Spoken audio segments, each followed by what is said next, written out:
दोस्तों नमस्कार। मेरा नाम है असित द्विवेदी और मेरे इस YouTube प्रोग्राम में आपका स्वागत है। दोस्तों अगर चैनल पर नए हैं तो इसको सब्सक्राइब कर लीजिए और वीडियो पूरा देखने के बाद अगर वीडियो पसंद आए तो लाइक भी कर दीजिएगा। दोस्तों इस सरकारी मीडिया की दौर में जहां मीडिया लोकतंत्र का दुश्मन बना हुआ है, वहीं कुछ चंद ऐसे पत्रकार हैं जो YouTube पर लोकतंत्र को मजबूत करने के लिए दिन रात लगे हुए हैं। उनमें से ही एक है अजीत अंजुम। अजीत अंजुम 2020 से इस पत्रकार की दुनिया में है, यूट्यूब की दुनिया में। वैसे तो पत्रकारिता 1989 से वो कर रहे हैं, लेकिन 2020 में एक साधारण सा मोबाइल लिए लॉकडाउन का वो दौर और मजदूरों का वो पलायन, जब पूरी सरकारी मीडिया नरेंद्र मोदी के लॉकडाउन को, अचानक घोषित किए हुए लॉकडाउन को एक मास्टर स्ट्रोक बता रही थी, तो वहीं मजदूर महाराष्ट्र, मुंबई, दिल्ली यहां से पलायन पैदल कड़ी धूप में साइकिल पर घर आ रहे थे। कोई बिहार आ रहा था, कोई यूपी, कोई हरियाणा, कोई पंजाब, कोई राजस्थान। तो जो मजदूरों का पलायन था उसको अपने मोबाइल से रिकॉर्ड करते हुए अजीत अंजुम निकल पड़े। उन्होंने ट्विटर पर, जो अब एक्स है, उस पर वीडियो डाले और वहीं से लाखों करोड़ों व्यूज उनके वो वीडियोस पर आए। मैंने भी उनके वो वीडियो देखे। बड़ी दर्दनाक स्थिति उन वीडियोस में थी मजदूरों की।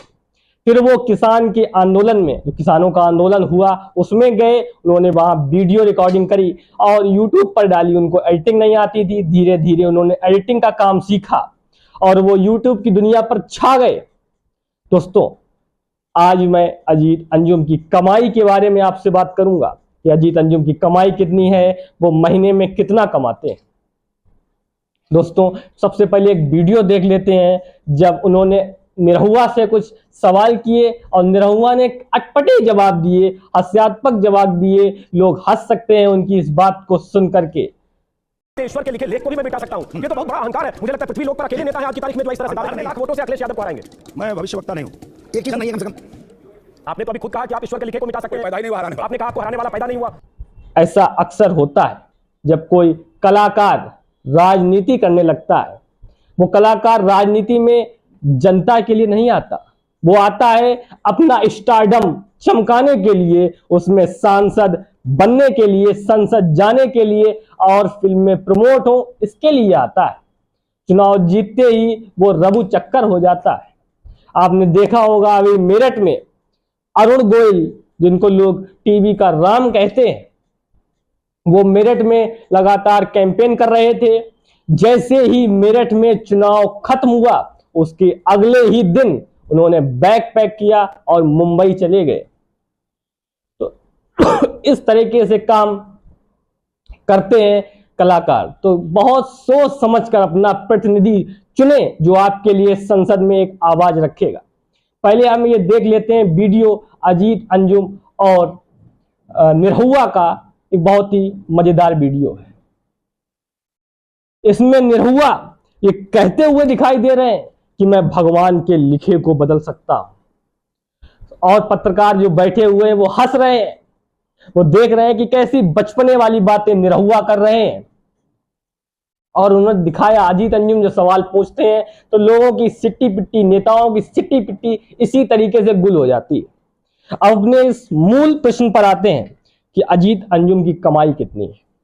अजीत अंजुम के यूट्यूब पर 55 लाख से ज्यादा सब्सक्राइबर हैं। 3400 से ज्यादा वीडियो वो यूट्यूब में डाल चुके हैं। ये अजीत अंजुम नाम से उनका ये यूट्यूब चैनल है। अजीत अंजुम एक महीने में यूट्यूब से करीबन 1,80,00,000 रुपए कमाते हैं। ये जानकारी हमने सोशल ब्लेड नामक वेबसाइट से जुटाई है। काफी बड़ी वेबसाइट है और सही आकलन करती है। 1,80,00,000 पर महीने की कमाई ये अजीत अंजुम की है। दोस्तों इस गोदी मीडिया की दौर में, इस सरकारी मीडिया की दौर में कोई भी पत्रकार सवाल पूछने को तैयार नहीं। ईडी का डर है, सीबीआई का डर है, इनकम टैक्स का डर है। तो वहीं कुछ ऐसे पत्रकार हैं, रवीश कुमार, अजीत अंजुम, अभिषाद शर्मा, दीपक शर्मा, पुण्य प्रसन्न वाजपेयी, तो लगे हुए हैं ताकत के साथ और सत्ता के सामने झुकने को तैयार नहीं, क्योंकि उनका एक ही कहना है कि उन्होंने पत्रकारिता की कसम खाई है, उनके सामने भारत का संविधान रखा हुआ है। अगर वो झुक जाएंगे तो वो शीशे में के सामने खड़े नहीं हो सकते, क्योंकि उनके अंदर एक रीढ़ की हड्डी है जो आज के पत्रकारों में दिखाई नहीं देती। दोस्तों, अजीत अंजुम TV9 भारतवर्ष के संपादक थे। एक बार उनकी बहस योगी आदित्यनाथ से हो गई, सुधांशु त्रिवेदी से हो गई।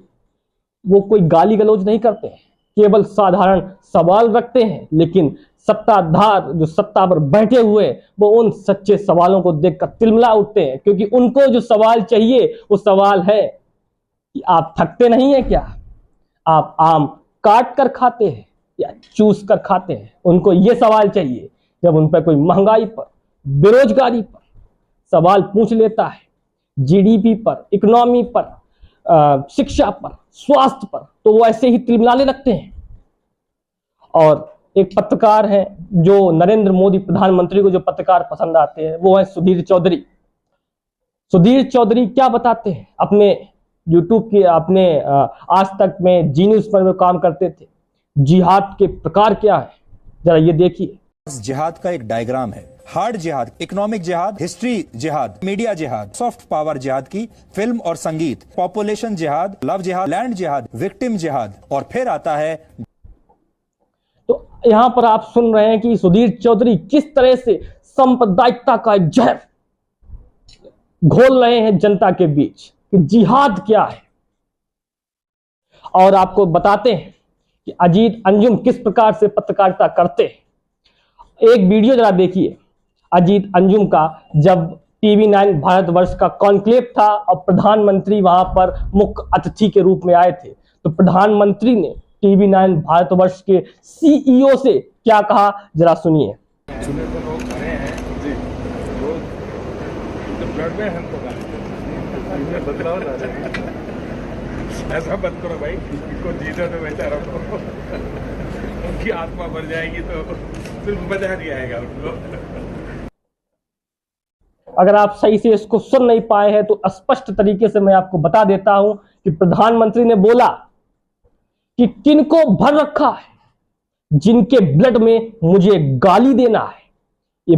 ये प्रधानमंत्री के शब्द हैं। किसके लिए? विनोद कामली और अजीत अंजुम, दो पत्रकार जो TV9 भारतवर्ष जब शुरू हुआ तो उसके शुरुआती पत्रकारों में थे। अजीत अंजुम सहायक संपादक थे और विनोद कामली संपादक थे। प्रधानमंत्री क्या कहते हैं? किनको भर रखा है, जिनके ब्लड में मुझे गाली देना है। मैंने आज तक अजीत अंजुम को गाली देते हुए नहीं सुना। क्या ये सवालों की गाली है? जो प्रधानमंत्री से वो सवाल पूछते हैं तो उनको लगता है कि मेरे चरित्र पर ये गाली दे रहा है। आगे देखिए, अजीत अंजुम ने खुद ये किस्सा बताया। प्रधानमंत्री आगे बढ़ते सब पत्रकारों से हाथ मिलाते हुए जा रहे हैं। ये फोटो देखिए, उन्होंने अजीत अंजुम से हाथ मिलाया। अजीत अंजुम खुद बताते हैं, अजीत अंजुम ने कहा कि प्रधानमंत्री मुझसे कहते हैं। प्रधानमंत्री ने कहा, अच्छा तो दूसरे वाले तुम हो। अजीत अंजुम समझ नहीं पाए। उन्होंने कहा, इसका मतलब क्या है? पहले वो विनोद कामली से मिल चुके थे, तो उन्होंने कहा कि ये दो पत्रकार हैं जो मेरे खिलाफ बोलते हैं। तो उन्होंने अजीत अंजुम से कहा, अच्छा दूसरे वाले तुम हो। इसका मतलब सीधे सीधे वो अपने CEO को बता रहे थे कि किनको भर रखा है, इनको निकालो। और जब 2019 के नतीजे आए, प्रधानमंत्री नरेंद्र मोदी प्रचंड बहुमत से एक बार फिर प्रधानमंत्री बने, तो जिस दिन नतीजे आए विनोद कामली ने उसी दिन TV9 भारतवर्ष से रिजाइन कर दिया। उन्हें लगा मुझे अपमानित करके निकाला जाएगा, इससे अच्छा है मैं खुद ही रिजाइन कर दूं। अजीत अंजुम ने 2-3 महीने बाद TV9 भारतवर्ष छोड़ दिया।